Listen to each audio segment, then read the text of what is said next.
Dirty dealings, corporate battles, consumer woes. This is Evening 5. Top Glove Corp has returned to the black in the third quarter of FY 2024 after posting losses for the last 7 consecutive quarters, thanks in large part to a land sale and currency gain. Top Glove posted a net profit of 50.7 million versus a net loss of 130.6 million in the previous year's corresponding quarter. The company booked 54.34 million from the disposal of property, plant and equipment, as well as 22.33 million from unrealized foreign exchange gain. Quarterly revenue rose 20% to 636.88 million from 530.6 million previously, as growing glove demand enabled the group to share out some of the cost increases with customers through upward revisions in average selling prices or ASPs. No dividend was declared for the quarter. Managing Director Lim Chong Guan said that it is pleased to have seen a return to the black this quarter as the glove industry turns a corner, largely attributed to improving glove demand alongside intensive efforts to level up its quality and cost efficiency, as well as gains from the sale of excess land. He added that Top Glove is expecting raw material prices to soften in the second half of 2024, which should help with margins. Looking ahead, Top Glove anticipates amplified business opportunities in the US market following the impending imposition of steeply increased tariffs by the US government on medical gloves from China. According to the glove maker, US customers are expected to start moving away from outsourcing orders to China ahead of 2026 when the tariffs take effect. Top Glove says as a major glove exporter to the US, it is optimally positioned to capture more market share from the potential trade diversion.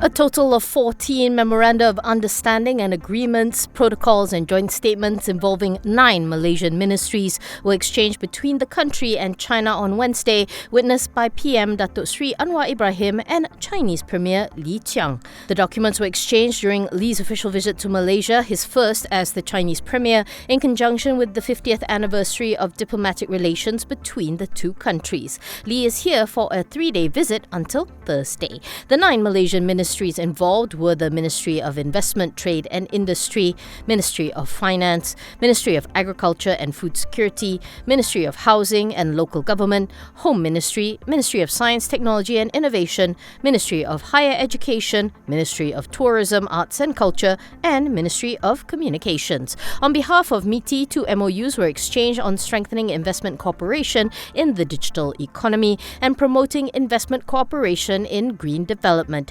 Besides the MOUs, Malaysia and China also inked the second cycle of the Malaysia-China 5-year program for economic and trade cooperation to deepen further linkages between industries in priority sectors like high-level manufacturing and the digital economy. The program would also deepen cooperation in robotics, entrepreneur development, innovation and startups, as well as R&D in agriculture and primary industries. Anwar and Li also came together in a significant display of bilateral cooperation to officiate the groundbreaking ceremony for the East Coast Rail Link Gombak Integrated Terminal Station. This paves the way for the scheduled completion of the ECRL rail alignment from Kota Baru, Kelantan to the Gombak Integrated Terminal in December 2026. China has been Malaysia's largest trading partner for 15 consecutive years since 2009.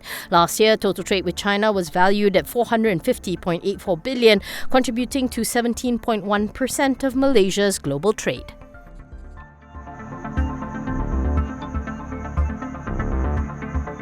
Suruman-based property developer Matrix Concepts Holdings has inked a second joint venture with NS Corp to develop new prime land in Malaysia Vision Valley 2.0 into a sustainable township in a deal worth 435.6 million ringgit. In a statement, Matrix said it had entered into a land development with NS Corp for 1,000 acres or 404.69 hectares of prime land in the MVV 2.0 development corridor. Mega Sedaya, an 1815 JV between Matrix and NS Corp, is the master developer of the new land. Concurrently, on the same day, NS Corp entered into a sales and purchase agreement with Sime Darby to acquire the land. This is the second JV agreement between the two parties. Matrix said the project will be funded through a combination of internally generated funds and borrowings. Overall, Matrix has secured 2,382 acres of land in the MVV 2.0 area with a combined GDV of 12 billion ringgit. The development will feature a balanced mix of residential and commercial beneficial elements over a 12-year period. Matrix Chairman Datuk Muhammad Hasla Muhammad Amin said that the proposed high-speed rail project, if realised, will significantly boost the appeal and demand for transit-oriented developments in the area.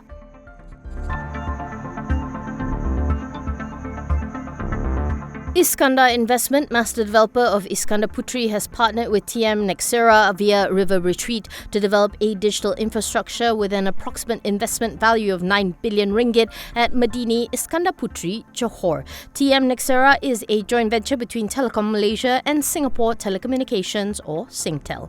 The development of the infrastructure will be based on IIB's vision for a net zero carbon CBD and will help to facilitate the growth of technology-driven industries in Iskandar Puteri, increase subsea connectivity between Johor and Singapore, and support the development of digital economies in both regions. IIB President and CEO Dato' Itham Muhammad Hashim calls the decision by TM-Nxera to establish their state-of-the-art sustainable and AI-ready digital infrastructure in Iskandar Puteri a major achievement. Singtel Digital Infra Co-Unit and Nxera CEO Bill Chang said that initiative aligns perfectly with its vision to empower the digital economy and communities across the region, and is confident that it will unlock immense potential for businesses in Johor and Singapore. TM Group CEO Amar Huzaimi Madduris added that this move underscores its commitment to advancing technology and fostering innovation in Malaysia.